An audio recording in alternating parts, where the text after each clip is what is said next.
ছেলে রাগ করে মাকে বলেছিলেন। ভিডিওটা কেমন লাগলো অবশ্যই জানাবেন। যদি ভিডিওটা ভালো লাগে একটু শেয়ার করে দেবেন। চলুন ভিডিওটা শুরু করি।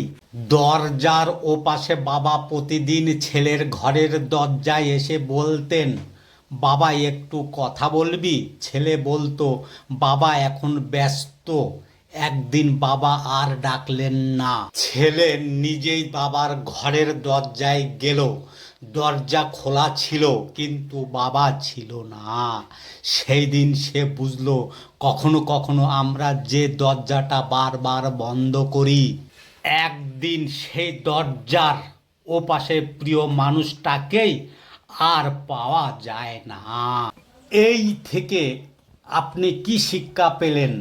আপনজনের ভালোবাসাকে বিরক্ত মনে করবেন না। তাদের উপস্থিতিতেই হয়তো আপনার জীবনের সবচেয়ে বড় আশীর্বাদ। বন্ধ দরজা।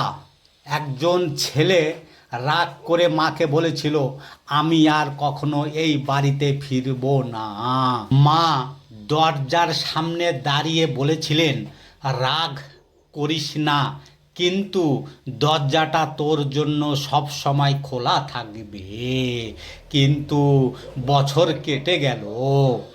একদিন ছেলে ফিরে এসে দেখলো দরজা খোলা, কিন্তু মা আর নেই। ঘরের ভিতরে শুধু মায়ের পুরানো চেয়ারটা পড়ে আছে। প্রিয় মানুষের সঙ্গে অভিমান থাকতেই পারে, কিন্তু সম্পর্কের দরজা বন্ধ করবেন না। দেরিতে বোঝা ভালোবাসা। ছেলেটি ভাবতো বাবা তাকে কখনো ভালোবাসেননি। বাবা সব সময় কঠোর ছিলেন। বাবা মারা যাওয়ার পর তার আলমারি খুলে সে দেখলো তার ছোটবেলার সব ছবি যত্ন করে রাখা।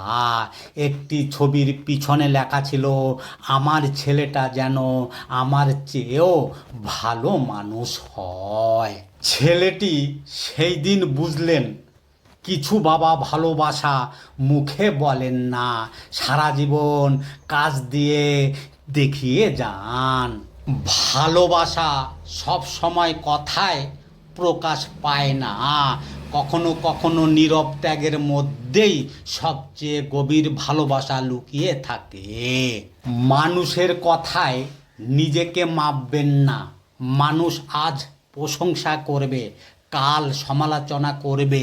তাই মানুষের কাছে নয়, নিজের বিবেকের কাছে বড় হন।